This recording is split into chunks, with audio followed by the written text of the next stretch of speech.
Señoras y señores, muy buenas noches y bienvenidos a una nueva edición de Tierra Adentro, su programa desde hace ya 4 meses que estamos aquí en ATV+. Tenemos para rato para acompañarlos. Mi nombre es Oscar Díaz, estamos en vivo y en directo, son las 7 de la noche con 26 segundos. Y hoy tenemos un gran programa para ustedes. Obviamente hay mucha actualidad, pero también, como siempre, que es la visión del programa, no solamente quedarnos en la anécdota, en lo que pasa hoy o mañana, sino empezar a pensar en el país. ¿Qué hacemos a mediano y largo plazo? Por ejemplo, para solucionar el tema del alza de combustibles. Por ejemplo, para enfrentar la crisis alimentaria. Por ejemplo, para asegurar las cosechas, etcétera, etcétera. De eso vamos a hablar hoy. Tenemos hoy el gusto de recibir en el primer bloque al flamante ministro de Agricultura, Andrés Alencastre, que, a diferencia de otros, por cierto, ha sido muy bien recibido en general por la opinión pública. Ha tenido la gentileza de aceptar nuestra invitación y con él vamos a conversar en este primer bloque del programa para hablar largo y tendido sobre lo que se viene. Pero antes vamos a conversar con Nueva York, con José González, en Desde Wall Street. Y esto llega gracias a GCG Advisors, por supuesto. GCG Advisors, financiamiento para proyectos mineros, capital para ampliación de operaciones, portafolios de inversión del sistema financiero norteamericano. GCG Advisors, en Norteamérica, pensando en el Perú.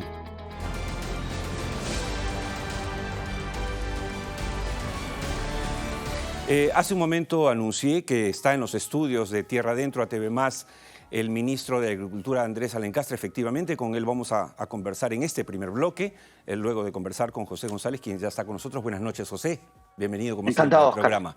Pero también quería decirles que, siendo que mañana se ha anunciado un paro nacional de transportes, que digamos, va a ser muy sonado en realidad, y que en ese momento en Palacio de Gobierno se encuentran las autoridades del gobierno con los transportistas, vamos a tener contacto con un dirigente de los transportistas que está allá para que nos diga exactamente qué está pasando y si finalmente vamos a tener o no paro de transportistas mañana en nuestro país.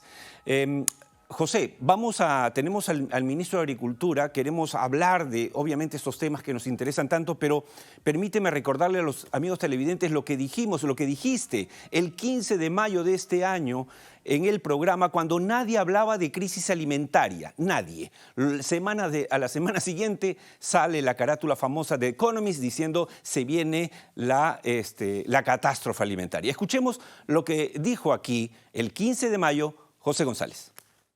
Ahora, los precios de los fertilizantes aumentaron un 125% interanual en enero y otro 17% entre principios de año y marzo. ¿Cómo puede afectar esto? Has hablado muy bien del marco mundial, pero vamos aterrizando. ¿Cómo puede afectar esto a Latinoamérica? Total y absolutamente, Oscar, es un triple shock en términos de la producción agrícola latinoamericana. Uno es geopolítico, el otro es aumento de costos y el otro es escasez. Consultando las estadísticas para ser precisos, Rusia y Bielorrusia producen el 40% de la potasa a nivel global y solamente Rusia exporta el 11% de urea a nivel global y 48% de nitrato de amonio, siendo Rusia y Ucrania exportadores del 48% de fertilizantes hechos de nitrógeno, fósforo y potasio. América Latina es absolutamente dependiente de los fertilizantes para la producción agraria en la región y ya los expertos dicen que la producción agraria en ciertos países podría caer hasta el 40% y el retorno por hectárea en 3%. Bien, eso fue lo que dijo José González aquí, reitero, cuando nadie hablaba del tema. Luego vino The Economist y todo el mundo empezó a hablar de la crisis alimentaria. La FAO advirtió que el 15.5, ahí está la portada de The Economist, la famosa, que sale días después de esta conversación con José González, y viene la FAO diciendo que hay 15.5 millones de peruanos en riesgo alimentario, etc. José, la pregunta obligada, antes de pasar luego con el ministro de Agricultura que está con nosotros. La pregunta obligada es, desde el 15 de mayo a la fecha, han transcurrido algo de 6 semanas. ¿Cuál es la situación actual de lo que tú hablaste hace 6 semanas? De la FAO, a don Irán Sánchez Perachi, acaba de decir en una visita en Panamá la semana pasada que habrán 2 años de incertidumbre y elevación de precios de fertilizantes y alimentos. La escasez será particular en lácteos, cereales y aceites vegetales. Dice que América Latina, después de haber pasado una década de reducir el hambre, ha incrementado el número de personas con hambre de 44 millones en el 2020 a 60 millones en el 21 y llegaría a 90 millones este año, y que lo peor viene en la segunda mitad del año y el próximo en el 2023. Y dice que en América Latina el problema es que no hay un problema de producción, sino de acceso. Dice, si usted tiene $10, puede conseguir alimentos en la esquina. El problema es que la gente en América Latina no tiene $10 para esos alimentos. Ahora, en los últimos días, José, y tú siempre estás muy bien enterado y estoy seguro que esa información compartida con los televidentes es de mucha utilidad. En los últimos días se han dado unas señales confusas. ¿Por qué? Porque parecería que baja el precio del dólar, parecería que baja el precio de los fertilizantes. Esto nos debe llevar, uno, a olvidarnos del problema, se terminó el problema, estamos todos felices, no va a haber escasez de alimentos y fertilizantes, o empezamos a tomar medidas para lo que se viene. Hay que analizar los números en detalle, Oscar. La semana pasada el petróleo bajó entre 3 y 5%, los metales industriales entre 5 y 7% y los granos y aceites entre 5 y 16%. Sin embargo, el petróleo sigue con incrementos del 48% en un año, los metales han caído 18% y los granos y aceites tienen incrementos de 45%. Los temores recesivos están haciendo que los commodities corrijan, pero no vuelvan a sus precios anteriores, salvo los metales, en la medida que se espera que se incremente el desempleo. En los países desarrollados hay una caída del crecimiento en China. Es decir, que con este escenario estanflacionario que mencionaste en un programa anterior en Tierra Adentro, podríamos tener la peor de las combinaciones: escasez con falta de empleo y desaceleración. La urea, por ejemplo, ha subido 3 veces en su precio, y a pesar de haber caído la semana pasada por inventario de especulación, sigue por encima del precio antes de la guerra en Ucrania, casi más del 250%. Ahora, ¿qué dice la FAO en su índice de precios de alimentos? A mayo la carne ha subido 22%, los lácteos 41%, los cereales 73%, los aceites vegetales 29% y el azúcar 20%. Según la FAO, el año pasado su índice de alimentos, que sigue 95 alimentos, ha subido 25% y que este año debería subir 47%, luego de haber subido promedio, Oscar, 3% al año por los últimos 13 años y 19% en el peor año que fue el 2011. Dice la FAO que el índice nunca ha estado tan alto como ahora y que es el más elevado en la historia de la humanidad en lo que se miden estos índices. Indicación, lo dice la FAO, para los ministros de Desarrollo Agrarios de la región, que tengan expertos en comercio exterior, relaciones exteriores, finanzas, planificación, porque el próximo año y medio va a seguir siendo crítico y depende cómo se solucione ese año y medio, veremos si la crisis continúa en el 24. ¿Hay que comprar existencias entonces?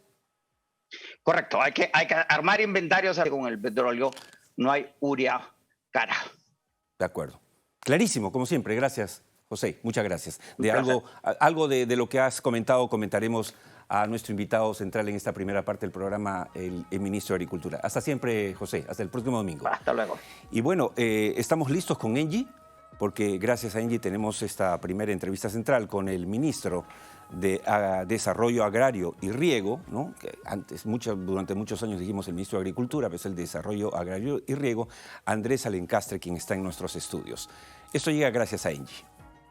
Engie Energía Perú es una de las principales empresas de generación de energía eléctrica del país y actúa para acelerar la transición hacia una economía carbono neutral. Engie, 25 años generando la energía que acompaña al Perú. Bien, ya está con nosotros el invitado central de hoy, el ministro de Desarrollo Agrario y Riego, Andrés Alencastre. Bienvenido al programa. Muy buenas noches. Muchas gracias por aceptar nuestra invitación. Sabemos que fue citado a Palacio de Gobierno y que de ahí se ha venido para acá, lo cual le agradecemos muchísimo. Sabemos perfectamente cuando invitamos, hacemos una invitación en vivo, que cosas como esa pueden pasar. Temimos que no llegara, pero nos da mucho gusto tenerlo aquí. César Guarniz, coordinador nacional de gremios agrarios, que según él, representan a 14 gremios agrarios, informó que de no tener soluciones a sus demandas tras el paro de 48 horas que acatarán lunes y martes, podrían programar una huelga indefinida desde el 28 de julio. ¿Cuál es la posición del Midagri? Mire, ante todo, hay una posición sumamente de convencimiento absoluto al diálogo, a entender las agendas, recibirlas, procesarlas, contraponer un conjunto de planteamientos de acondicionamiento, porque no todo lo que se puede atender en la misma proporción, pero creo que la gradualidad es una condición fundamental de personas que en democracia se comportan con actitudes demócratas, y entonces eso podría ser el buen comienzo. Hay una serie de reivindicaciones que han estado embalsadas a lo largo de un periodo. No es ahora que estamos hablando. Para mí, el sector agricultura, en general, la parte agrícola, la parte pecuaria y la parte forestal, han tenido una situación de emergencia que no ha sido estructural, que no ha sido suficientemente entendida. Por lo tanto, entonces, las reivindicaciones que se plantean tendrán que ser asumidas en cada uno de los componentes y la complejidad de cada una. ¿Por qué le digo esto? Cuando son demandas nacionales, ocultan las particularidades regionales, sí, claro, las particularidades de las dinámicas de las agriculturas en cada región, y entonces no siempre lo que se diga a nivel nacional va a repercutir en la proporción correspondiente, porque en la educación así, las realidades son, tenemos varios países, claro, en realidad, exacto. Varias, además hay gran agricultura, mediana varias agricultura culturas pequeña, agrarias, cierto, eso es así, ¿no? Entonces, si nosotros trabajamos el diálogo, desagregando las particularidades, creo que en algunas pueden ser alcanzadas porque las densidades de la producción de esta diversidad agraria que tenemos pueden ser atendidas de distinta proporción a las que están en el sur, en el centro o en la Amazonía. Pero en líneas generales, ministro, ¿qué están pidiendo los representantes de los gremios agrarios? En líneas generales, ¿qué están pidiendo que ustedes sí puedan dar o no puedan dar?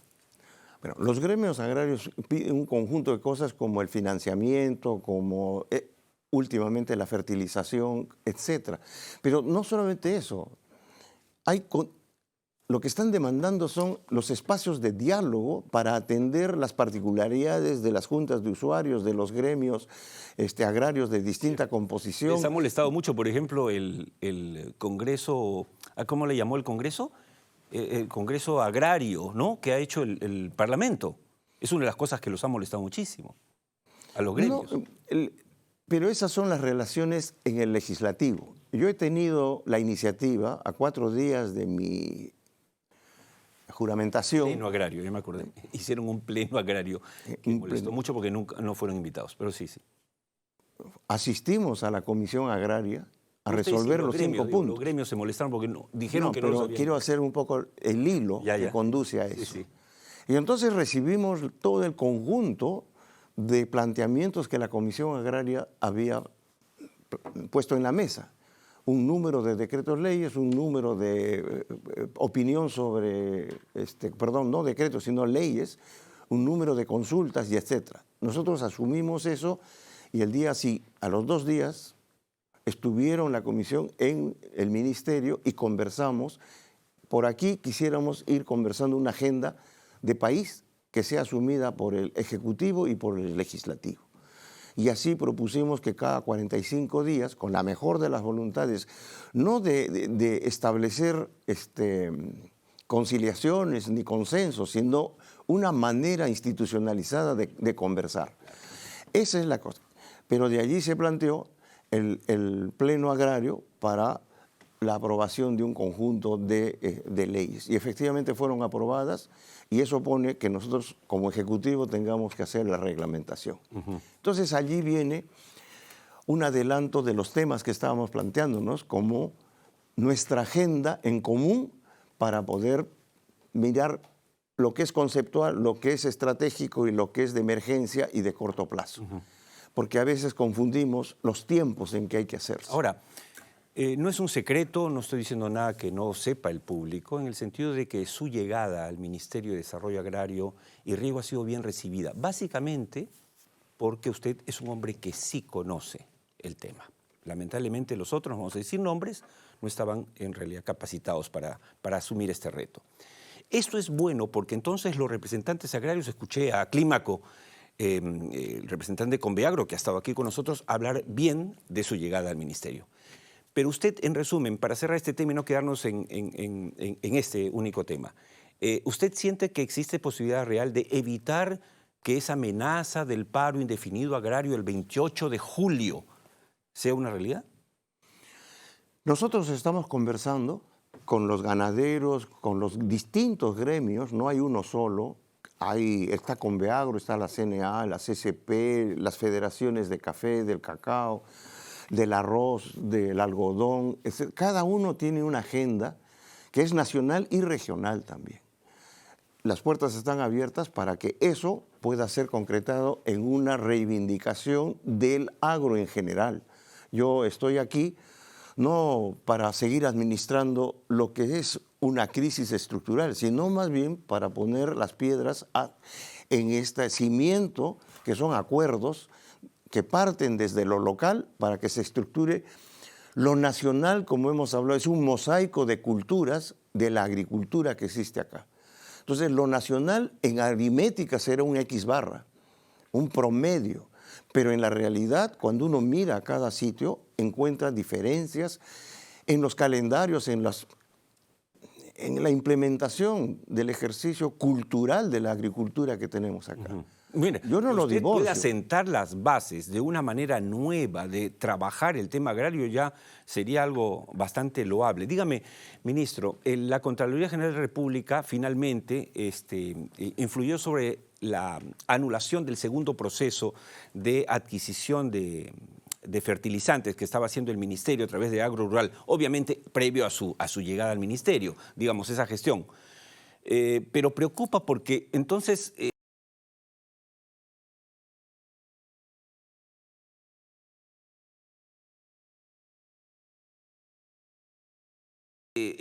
¿Quiere decir que no vamos a tener fertilizantes, que el Estado no va a contar con los fertilizantes que necesite el agro para no perder las cosechas de este año y del siguiente? Puntualmente, ¿no? Hemos sido testigos de 2 caídas de las convocatorias correspondientes por una modalidad de adquisición, por incumplimiento con el decreto de urgencia, y uno tiene que ser respetuoso de 3 condiciones: la transparencia, la calidad y la oportunidad. Entonces, estas cosas se han mezclado en una sola, que se ha vuelto a caer, es inoperante, etcétera, etcétera. Pero tenemos tiempo. El calendario agrícola de la campaña grande realmente empieza en agosto, pero la fertilización sigue los siguientes días, porque hay que preparar la tierra para poder hacer las labores. Es mañana, ministro. ¿Ah?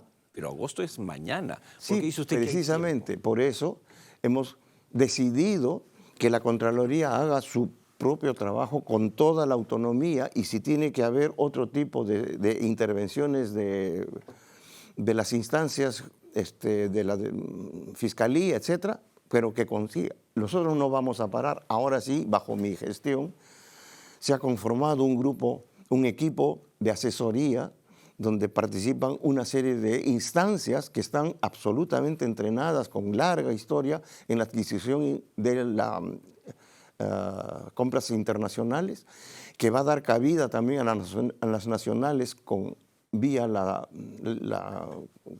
consorciación, y que tenemos el calendario para hacerlo, y va a llegar en condiciones sumamente al 4 y al 13. Entre el 4 y 13 de agosto debe estar implementándose toda la distribución de la urea en el país. En 3 puertos, en 57 almacenes de agrorural, y con las coordinaciones con los gobiernos locales y regionales. Ahí lo que se habla es que usted está años en el sector, que no hay un registro agrario, que preocupa cómo se va a distribuir. No, al contrario. Cuando yo he llegado, hemos estado en 250,000 empadronados, productores empadronados en este padrón, que es mucho más complejo que solamente la encuesta calificada que había. Ya hay un software. Cada mes debemos incorporar 250,000 empadronados. De tal manera que a septiembre, estaremos con 1 millón de empadronados. Okay. Pero tenemos prioridades, porque esta complejidad de tenencia de la tierra, tienes hasta 2 hectáreas, de 2 a 3, de 3 a 4, y así sucesivamente, y la población, el universo de cada segmento es bien complejo. Pero nosotros hemos puesto la atención en que la urea llegue a los que más la necesitan, y es de menos 5 hectáreas, y que usan urea. Los que no usan urea y hay muchísima agricultores, muchísima cantidad de agricultores que no la usan y que tienen otros accesos y tienen otras respuestas, está así. Entonces, lo que estoy diciendo es urea, pero hay 7 otros variedades. No, ¿cómo se llaman? Fertilizantes sintéticos que se usan. Unos piden más fosfato diamónico y así sucesivamente, ¿no? Ese cálculo ahora ya está cada vez más nítido. Pero lo que sí vamos a lograr, porque creo que hemos dispuesto en estos 15 días, 17 días, que tengamos ese universo sumamente registrado con una identificación digital de cada uno de los productores que permita una coordinación en tiempo real de la entrega del fertilizante, de la urea y de la aplicación de la urea. Usted, ministro, puede asegurar hoy en tierra adentro que confía que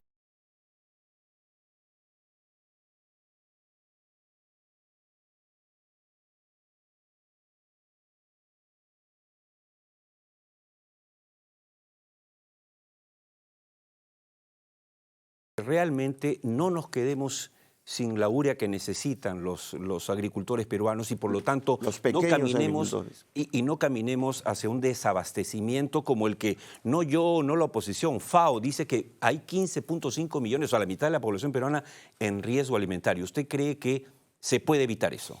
Claro, pero miremos un poquito más de cerca nuestra agricultura, ¿no? La campaña 21-22 que se está terminando porque siguen todavía algunas zonas cosechando, solamente ha disminuido en condiciones de pandemia y de inicio de la subida de precios 1.1 en la superficie cultivada. Agricultura resiliente la nuestra. Es que esa diversidad, esa asociación de cultivos, esa intercalación de cultivos, de alguna manera cubren este asunto. Ya. Pero ahí hay otra que es, ¿cuál es el tema estructural de la alimentación? Pero la campaña 22-23, no vamos a tener hambre, lo que podemos es tener disponibilidad por un conjunto de los transportes, de las vías, etcétera, pero la producción está hecha ya y esa se está distribuyendo. La que podría estar en riesgo es la campaña 22-23. Entonces, las labores de movimiento de tierras, la siembra, la fertilización, el riego, la fertilización y sucesivamente empezaría, si hay alguna restricción, a manifestarse en marzo, abril, mayo. Tenemos la campaña chica para las zonas de bajo riego, que también cubre eso. Hemos crecido en superficie de bajo riego en la costa y en la sierra. Entonces, hay un seguimiento al tema alimentario, pero cuando uno dice alimentario, debe estar bien claro si comen o se nutren también. Entonces, allí, yo siempre digo, son viejas ataduras, nuevos nudos. Nosotros hace 40 años no teníamos esos volúmenes de importación de los principales productos de la mesa, ¿no? Pero ahora sí. Y entonces, en esas condiciones, lo que hemos visto es que hay un empobrecimiento de la nutrición, pero una ampliación de la alimentación de estos productos. Bueno, claro. El tema es súper amplio, no quiero que nos gane el tiempo.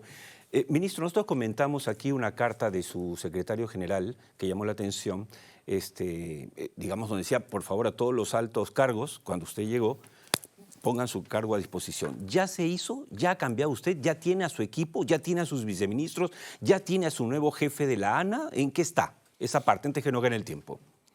Solamente por disposición de servir teníamos que cumplir, ¿no es cierto?, la idoneidad, la experiencia y la acción.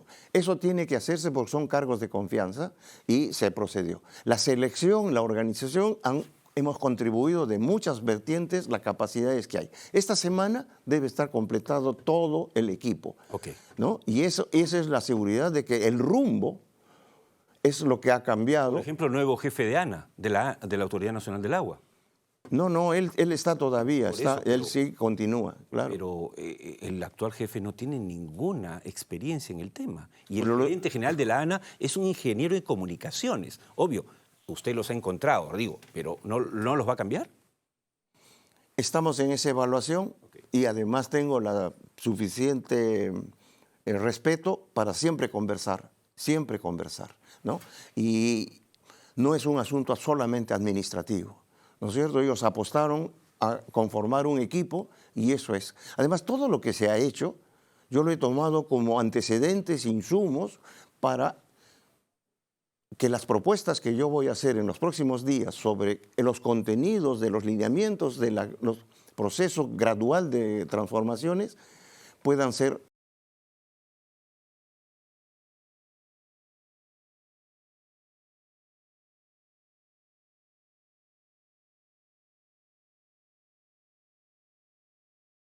asimiladas a estas decisiones anteriores, ¿no? De tal manera que existe una continuidad con altibajos, pero una continuidad, porque estamos en un solo gobierno y estamos con una atención a las expectativas y esperanzas que se generaron en esta votación de la segunda vuelta, ¿no? Bueno, resumiendo un poco, si lo hemos entendido bien, esta conversación, por un lado, usted cree que efectivamente el diálogo que está abriendo su gestión como ministro puede permitir desactivar estos deseos de paralización. Por otro lado, nos dice que están haciendo todo para asegurar la importación de urea y su distribución para la pequeña agricultura, sobre todo. Y tercero, que ya esta semana completa el cambio de su equipo, digamos, porque a usted lo pueden haber recibido muy bien, que de hecho ha sido así, en general la prensa, la gente, porque usted conoce el sector. Pero usted no puede hacer solo la labor, necesita un equipo. ¿Coincide usted con nuestro analista financiero de Wall Street, José González, en el sentido de que ustedes no solamente necesitan ahora en el ministerio agricultores, expertos agrícolas en producción, sino también expertos en comercio exterior y finanzas para asegurar las compras del futuro? Claro que sí, ese es el mundo que tenemos, no estamos en el mundo ideal. Estamos articulados con un conjunto de lazos, algunos muy buenos, otros no tan buenos. Obviamente que con los convenios y los TLCs se han modificado muchísimo y necesitamos una articulación con toda la historia de las dinámicas del comercio exterior. En ese sentido, la Cancillería y el Ministerio de Comercio Exterior y Turismo está involucrado en porque hemos planteado un enfoque territorial y para esto significa que mi gestión se preocupará de un proceso de transformaciones que puedan decir desarrollo agrario, rural y participativo. De tal manera que los que eran invisibles ya no lo sean, estén absolutamente institucionalizadas su comportamiento productivo y sus demandas, que no solamente son agrarias, son también de desarrollo rural, que es una cosa mucho más compleja que solamente lo agrario. Pero no puede haber desarrollo agrario sin que simultáneamente también hayan transformaciones en la estructura de la ruralidad de nuestro país. De acuerdo. Ministro, le agradezco mucho el haber aceptado nuestra invitación, la apertura al diálogo, que ojalá se diese en todo el gobierno a nivel de todo el gabinete.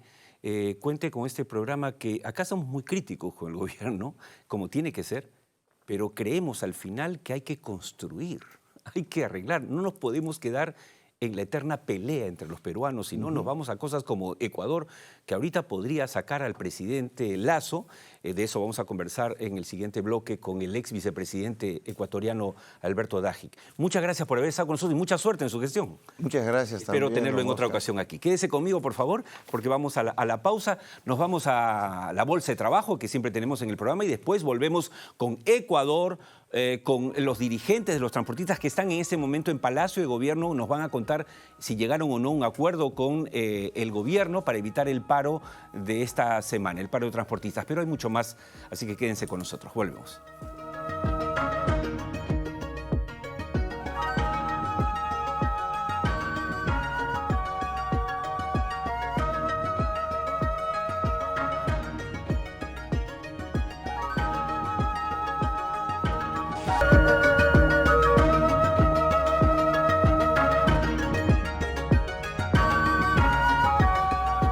Bien, amigos, empezamos la segunda parte del programa. En la primera tuvimos el contacto con Nueva York, con José González, siempre lúcido, brillante con la información que comparte con nosotros.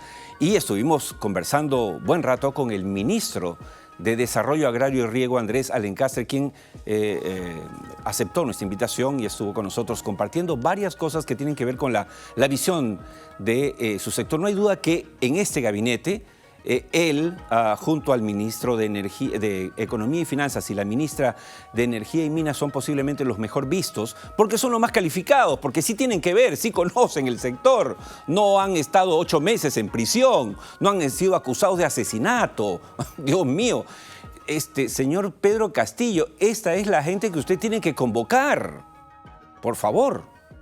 Bien, empezamos ahora el comité de crisis que va a hablar de el tema del paro agrario, pero no nos quedamos en la anécdota. ¿Qué hacer para que no tengamos más paros agrarios? ¿Cómo podemos aprovechar la coyuntura mundial para salir adelante nosotros los peruanos, los grandes, los pequeños, los grandes empresarios, los pequeños empresarios, los taxistas? De eso vamos a hablar enseguida. El comité de crisis llega gracias a Viceversa Consulting. Hoy más que nunca las empresas necesitan mantener buenas relaciones con las comunidades para alcanzar la ansiada licencia social, pero también reducir los posibles impactos ambientales de sus operaciones, asegurando así la sostenibilidad y rentabilidad de sus proyectos mineros, petroleros y energéticos. Por eso y para eso, desde hace 20 años, Viceversa Consulting gerencia soluciones.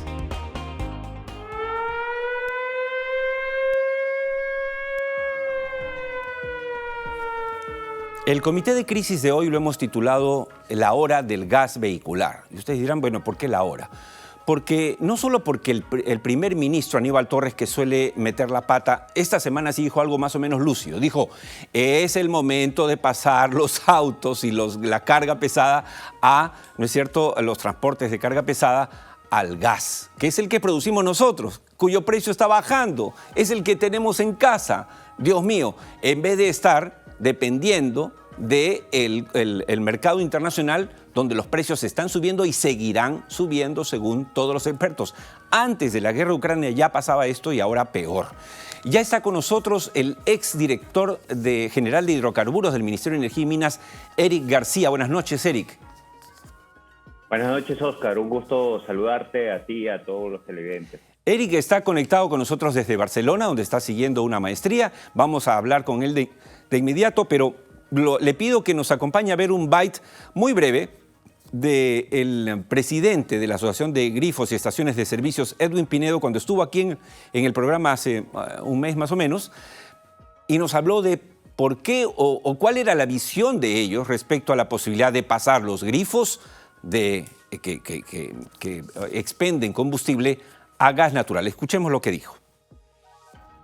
También como AGES están queriendo que el Estado promueva, ayude a ese traslape, ¿no es cierto?, a esa transformación hacia el gas natural que producimos nosotros, porque no es que ustedes estén encariñados con el diésel y la gasolina, pueden vender perfectamente el gas y sería muchísimo mejor. Señor Díaz, nosotros desde hace 15 años, desde lo que estaba comentando el ingeniero Gustavo Navarro, desde el 2015 muchos peruanos empresarios pequeños hemos invertido en colocar nuestra estación de gas natural. Con mucha inversión, muchos de ellos todavía endeudado. Hoy el Estado nos ha abandonado, pero seguimos avanzando. Y yo le digo al consumidor, hoy usted encuentra, señor, encuentra el gas natural promedio, 5 soles el galón. El GLP promedio, 10 soles el galón y la gasolina, 20 soles. Oiga, vaya usted a cambiar su auto a gasolina, conviértalo a gas natural. Claro. Es más, el Estado te da un bono para pagar esa conversión, para pagarlo en 3 años o 4 años. ¿Cuánto hay que hacer urgentemente, claro. ¿Cuánto ha sido el ahorro a nuestro país? Rapidito, porque ya volvemos el tiempo. 20.000 millones de dólares de no importar gasolina, señor. Gracias a que, claro, se han trasladado gracias al gas natural. Hay beneficios para el país. Ya, claro, es una muestra de lo que puede pasar. Sí, yo solamente le pido antes de terminar que consideremos que el Ministerio de Energía y Minas abramos un plan de trabajo porque nosotros estamos ávidos de avanzar con este tema de la masificación. Pero vamos a crear una mesa de trabajo para mejorar algunos temas que tenemos pendientes, ¿no? Con ellos. Estupendo.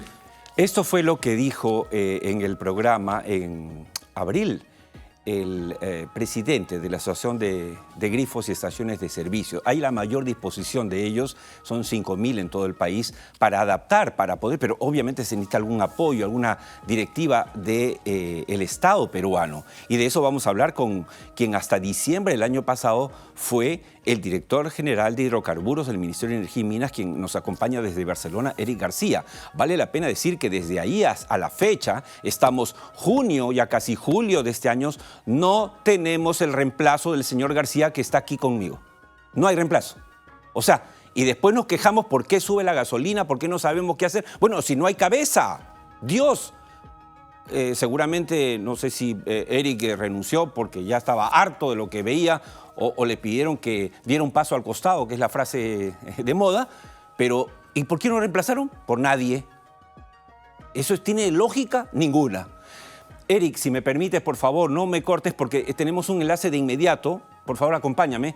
Estamos conectados con Palacio de Gobierno, donde se encuentra Javier Marchese, presidente de la Unión Nacional de Transportistas de Carga Pesada, UNT, uno de los protagonistas de lo que sería mañana el paro nacional de transportistas. Veamos que nos diga qué pasó en Palacio y qué es lo que se viene mañana. Señor Marchese, buenas noches. Buenas noches con todos ustedes, con todos los escuchas de ATV. Señor Marchese, usted acaba de terminar una reunión en Palacio de Gobierno. Entiendo que, corríjame por favor, la información que tenemos es que ha estado, igual que otros colegas suyos, con los viceministros de Transportes y Comunicaciones, etcétera. Por favor, ¿puede resumir qué es lo que ha ocurrido y cuál es la decisión final de ustedes? Mire, fuimos citados para alrededor de la 1 de la tarde, porque de acuerdo a lo que habíamos quedado el día de ayer, porque no llegábamos a un arreglo, porque nuestras bases han tenido documentos firmados, oleados, acreditados y publicados en el peruano. ¿Correcto? Entonces, nos ofrecieron hoy día darnos una serie de soluciones mediante dispositivos, pero dijimos queremos revisarlas, porque ya sabemos que muchas veces nos ha pasado que hablan de una norma y sale otra cosa. Todos los términos de la norma y a la hora de la publicidad sale otra cosa. Sí, sí. ¿Okay? Ya, pero don Javier, ¿en qué ha terminado la reunión de hoy? Que no hemos llegado al acuerdo. Lo que hemos llegado al acuerdo es que el Congreso tiene que intervenir. Ellos se han comprometido a mañana presentar las leyes, los proyectos de ley y gestionar una rapidez inmediata en el Congreso. O sea que ahora ya trabajó el Ejecutivo, ya hemos trabajado todos para tratar de buscar una solución, pero de acuerdo a lo que nos piden nuestras bases, tiene que estar en la ley dada, tiene que estar el dispositivo. Claro, no solo el compromiso, sino el dispositivo. Pero en resumen, no llego a entenderlo bien y seguramente nuestros televidentes de tierra adentro, en ATV Más tampoco. ¿Hay o no hay paro mañana, señor Marchese? Hay paro mañana y ya está empezando el Callao con su paro regional. Este paro, para que entienda el público que nos está viendo dentro y fuera del país, ¿a cuántos transportistas va a parar y en cuántas regiones el paro de mañana? Mire, nosotros tenemos 21 bases regionales y a su vez nuestro GTS tiene también cerca de 11 bases regionales. Todas van a parar. Cuando le hablo de 21 bases regionales, la única que no tenemos es de Loreto y Amazonas. Porque hasta Madre de Dios tenemos base. Pero va a ser, todos ya están en estos momentos en sus cuarteles, preparándose, hablando con los asociados regionales, para estar listos y dispuestos mañana, porque ellos consideran que si no consiguen esto, se van a la quiebra.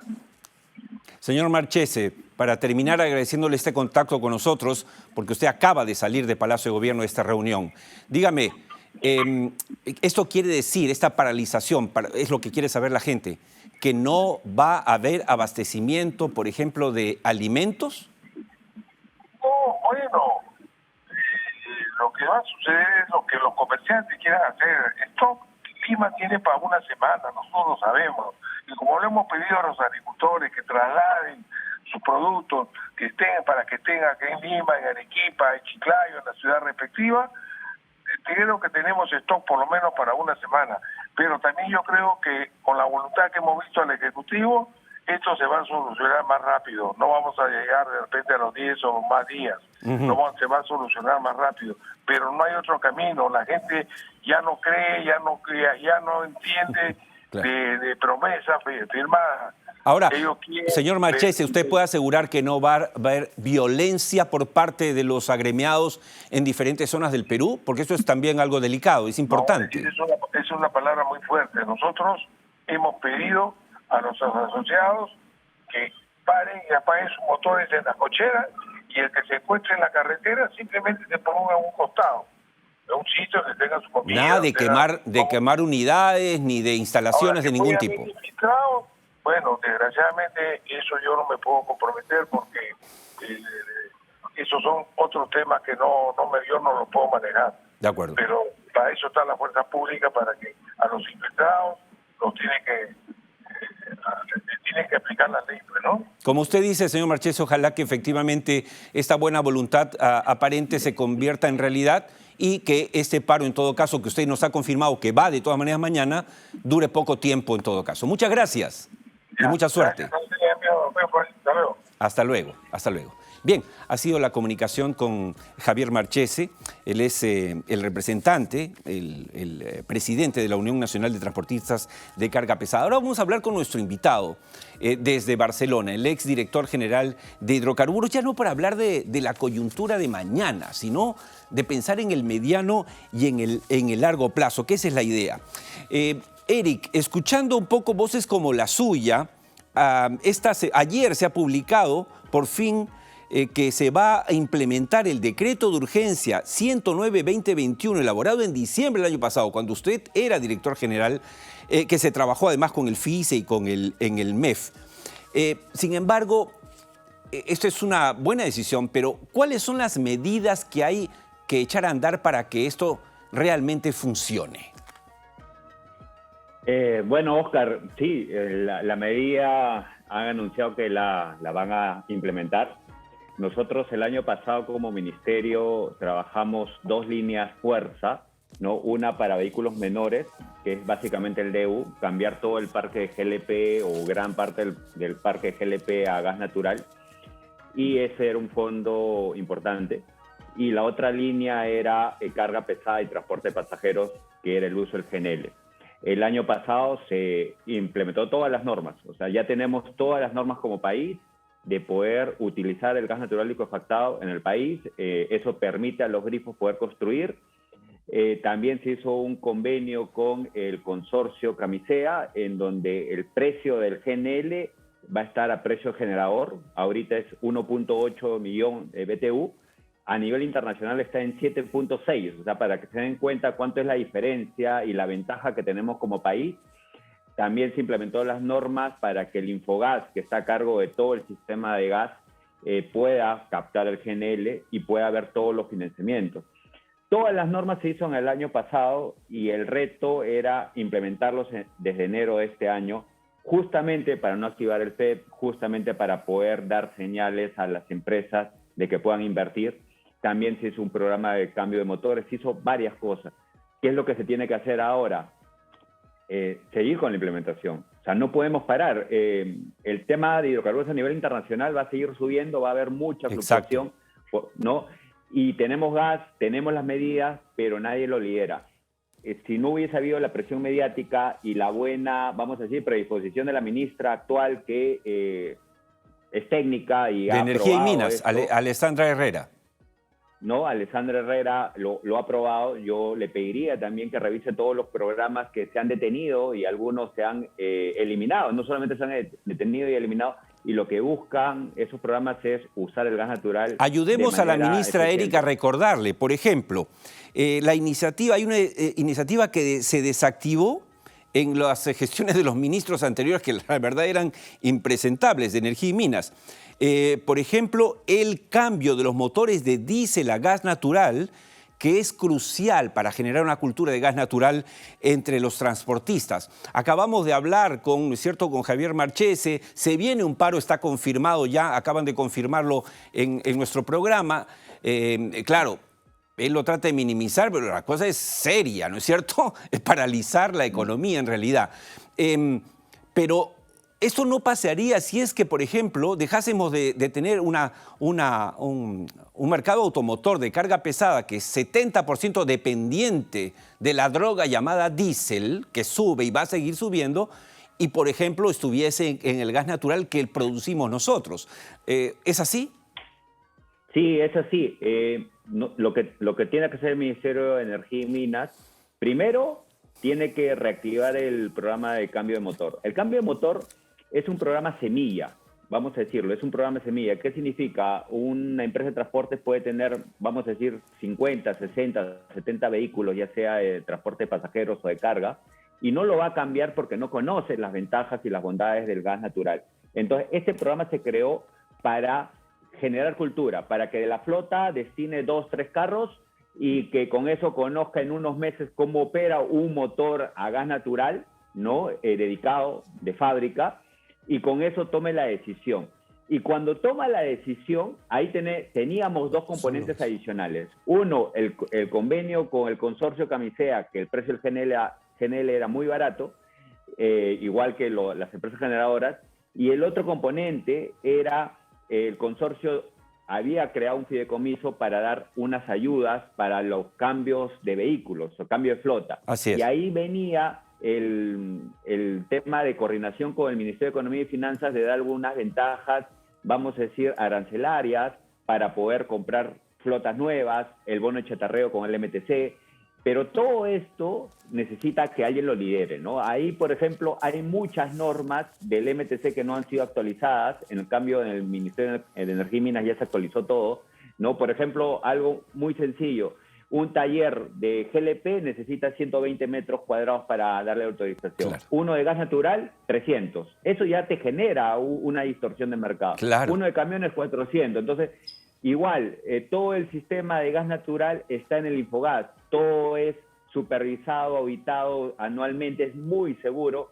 GLP no. Entonces, nosotros mismos como país damos ventajas anticompetitivas a otro producto que no tenemos, importamos GLP versus el gas natural. Y el último, por ejemplo, el Ministerio de Economía y Finanzas da ventajas a gas, pero también a GLP. O sea, cuando tú te compras un carro a GLP, tienes ventajas competitivas, el que vende. Entonces, creo que hay muchos mecanismos que se tienen que alinear para poder impulsar. Quiero rescatar, antes que nos gane el tiempo, Eric, lo que usted ha dicho. Necesitamos un liderazgo, porque yo he escuchado estas iniciativas hace tiempo.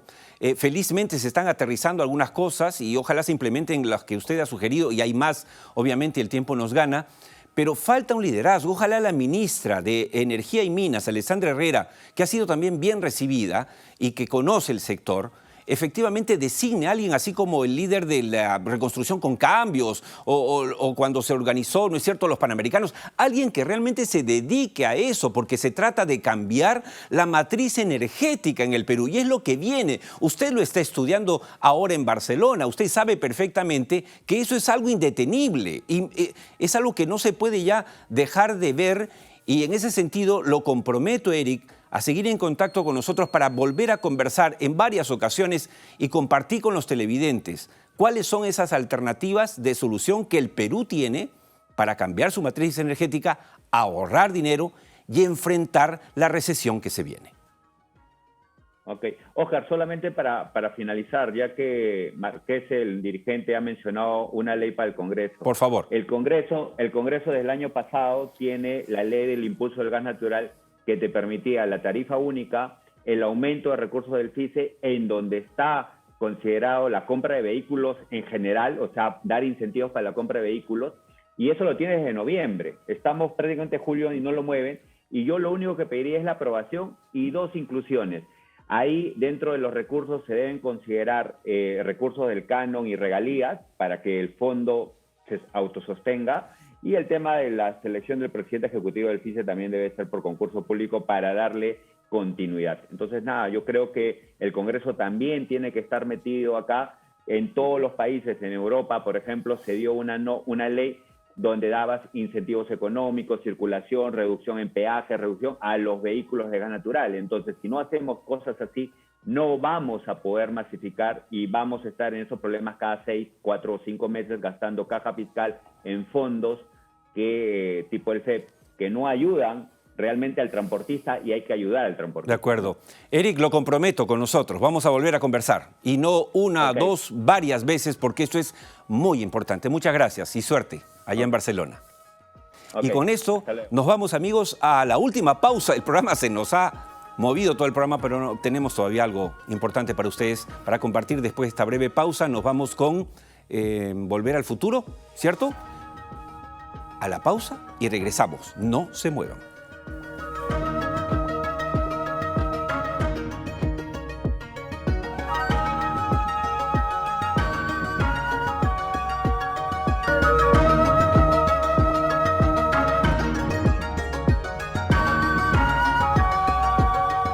Entramos raudos y veloces al último bloque del programa antes que nos saquen del aire.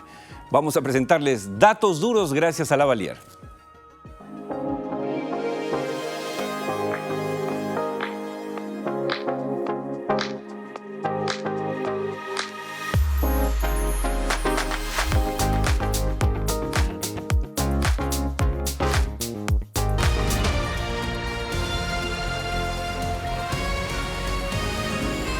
Los datos duros de hoy los hemos titulado Buena Cartera, en alusión a la cartera de inversiones mineras que tenemos en el Perú y que se las reseñamos en 4 láminas muy rápidas. La primera, proyectos mineros por empezar. Miren ustedes este cuadro. Los anuncios de nuevos proyectos son aún limitados, a pesar de que el Perú cuenta con una cartera de inversiones mineras que podría ascender, escuchen bien, a 53.000 millones de dólares. Del total de proyectos en cartera, 15 de ellos ya cuentan con fecha de inicio de operaciones potencial y suman más de 16.000 millones de dólares. Estos son los por empezar, los casi fijos, los muy probables, los que ya podrían entrar. El segundo, aquí, por ejemplo, destacan proyectos como los sulfuros de Yanacocha, proyecto Ariana de SPM, ampliación de Toromocho, mina justa en Marcona, magistral de Nexo Resource. Nos vamos a la siguiente lámina, los proyectos potenciales. Adicionalmente, los proyectos que aún no tienen una fecha de inicio cierta, como lo anterior, tienen un monto de inversión total que supera los 37.000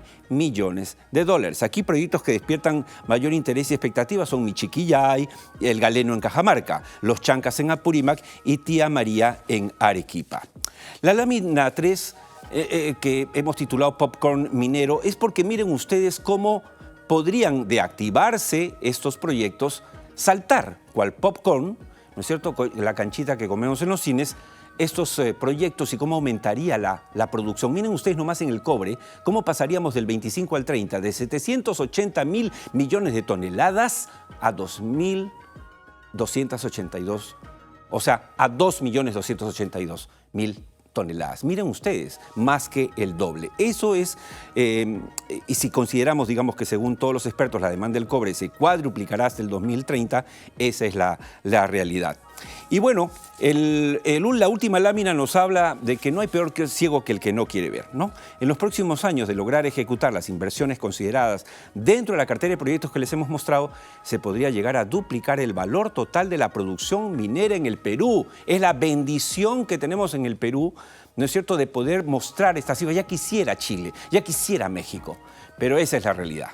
Y ahí hemos terminado. Muchas gracias. Bueno, nada, no me queda sino despedirnos con la frase final de hoy: la necesidad de tener razón es signo de una mente vulgar, dice Albert Camus, y coincidimos con él. Mañana, el próximo domingo, nos vemos a las 7 de la noche en su programa Tierra Adentro, en su canal ATV+, pero mañana a las 8 de la mañana estaré con Fernando Díaz y Alicia Reto en ATV Matinal para analizar la coyuntura política, el paro y la ley Mordaza que pretende sacar adelante este gobierno. Gracias por todo. La próxima semana nos vemos, si Dios quiere.